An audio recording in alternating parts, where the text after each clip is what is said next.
오늘 하루 몸이 무겁게 느껴지거나 여기저기 아픈 곳이 더 많아진 것 같아서 속상했던 분들도 계실 것 같아요. 그런 분들에게 오늘 말씀이 특별히 위로가 될 것 같습니다. 이제 모든 것을 내려놓고 하나님의 말씀 안에서 깊은 평안을 누리는 시간을 가지려 합니다. 편안한 자세로 앉거나 누워주세요. 눈을 감고 천천히 깊게 호흡해 보세요. 오늘 하루의 모든 걱정과 염려를 이 시간만큼은 내려놓으셔도 괜찮습니다. 성경이 낯선 분도 환영합니다. 하나님께서 지금 이 순간에도 당신과 함께 하십니다. 오늘 함께 나눌 말씀은 고린도전서 15장 35절부터 49절까지입니다. 부활하면 도대체 어떤 몸으로 살아나는 거냐는 질문에 바울이 씨앗의 비유를 들어 아주 아름답게 설명해 줍니다. 지금 이 연약한 몸이 전부가 아니라는 희망적인 메시지입니다. 천천히 읽어드릴게요. 누가 묻기를 죽은 자들이 어떻게 다시 살아나며 어떠한 몸으로 오느냐 하리니 어리석은 자여 네가 뿌리는 씨가 죽지 않으면 살아나지 못하겠고 또 네가 뿌리는 것은 장래의 형체를 뿌리는 것이 아니요 다만 밀이나 다른 것의 알맹이 뿐이로되 하나님이 그 뜻대로 그에게 형체를 주시되 각 종자에게 그 형체를 주시느니라.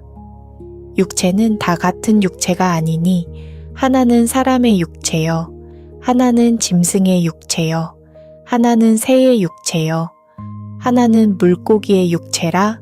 하늘에 속한 형체도 있고 땅에 속한 형체도 있으나 하늘에 속한 자의 영광이 따로 있고 땅에 속한 자의 영광이 따로 있으니 해의 영광이 다르고 달의 영광이 다르며 별의 영광도 다른데 별과 별의 영광이 다르도다.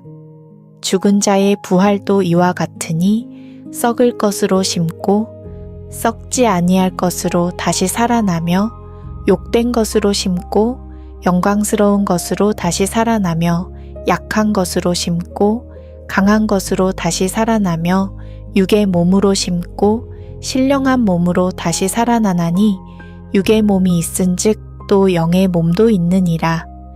기록된 바 첫사람 아담은 생명이 되었다.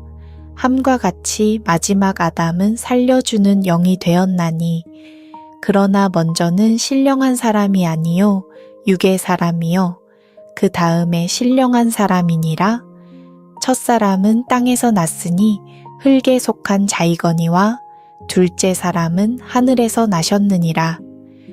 무릇 흙에 속한 자들은 저 흙에 속한 이와 같고 무릇 하늘에 속한 자들은 저 하늘에 속한 이와 같으니 우리가 흙에 속한 자의 형상을 입은 것 같이 또한 하늘에 속한 이의 형상을 입으리라. 35절에서 사람들이 이렇게 묻습니다. 죽은 자들이 어떻게 다시 살아나며 어떠한 몸으로 오느냐? 요즘 말로 하면 이런 거죠. 부활?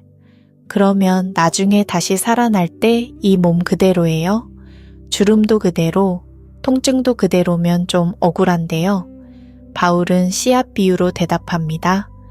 36절에서 네가 뿌리는 씨가 죽지 않으면 살아나지 못한다고 말해요. 작고 볼품없는 씨앗을 땅에 심으면 나중에 아름답고 풍성한 식물로 피어나잖아요. 씨앗과 식물은 연결되어 있지만 그 모습은 완전히 다르죠. 우리의 몸도 그런 씨앗과 같습니다. 42절부터 44절까지 4가지 대조가 나옵니다.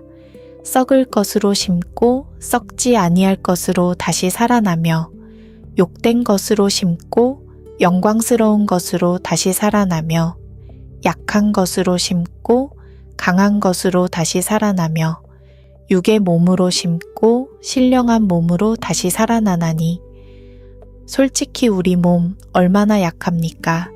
감기만 걸려도 며칠을 앓아눕고 나이가 들수록 여기저기 삐걱거리고 마음은 원이로되 육신이 약하다는 말을 실감하며 살잖아요.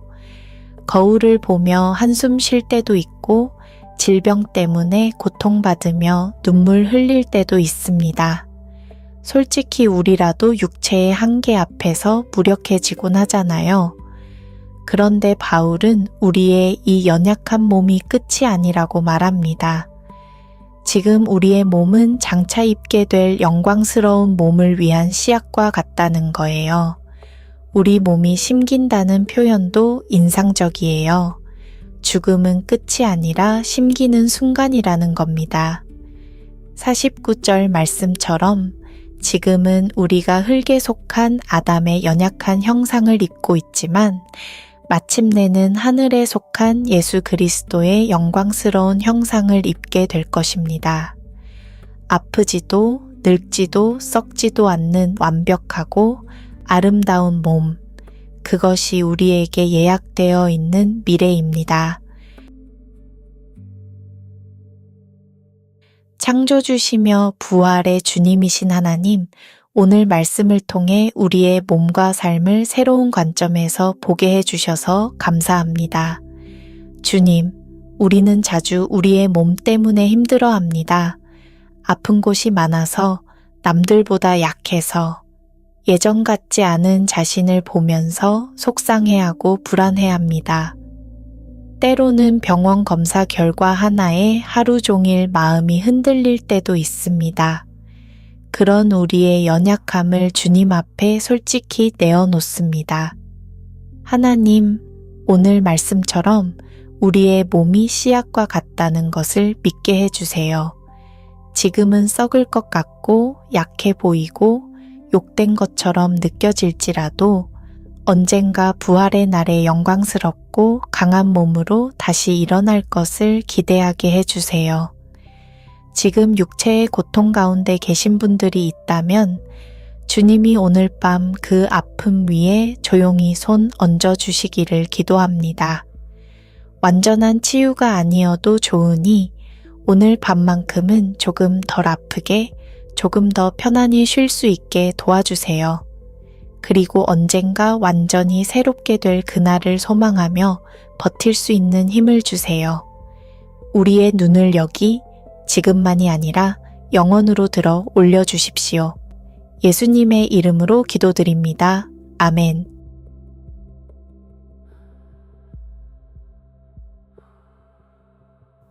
이제 조용히 눈을 감고 내 몸의 감각에 잠시 집중해 볼게요. 오늘 하루 많이 사용해서 피곤해진 눈, 어깨, 허리, 다리, 어디가 가장 뻐근한지, 어디가 제일 무거운지 천천히 느껴봅니다. 이제 코로 깊게 숨을 들이마시면서 그 아픈 부위들을 향해 부드러운 숨을 보내준다고 상상해 보세요. 그리고 입으로 길게 내쉬면서 이렇게 속으로 고백합니다. 주님, 이 연약한 몸도 주님의 것입니다.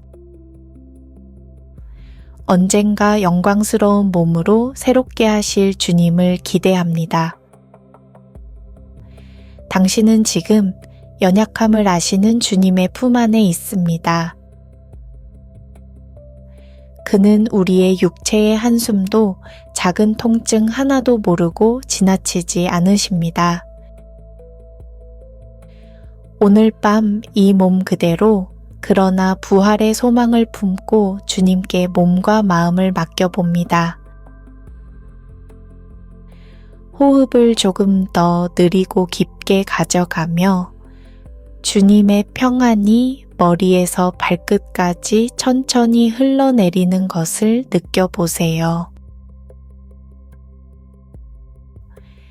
깊고 편안한 잠 속에서 하나님이 주시는 쉼을 누리시기를 축복합니다.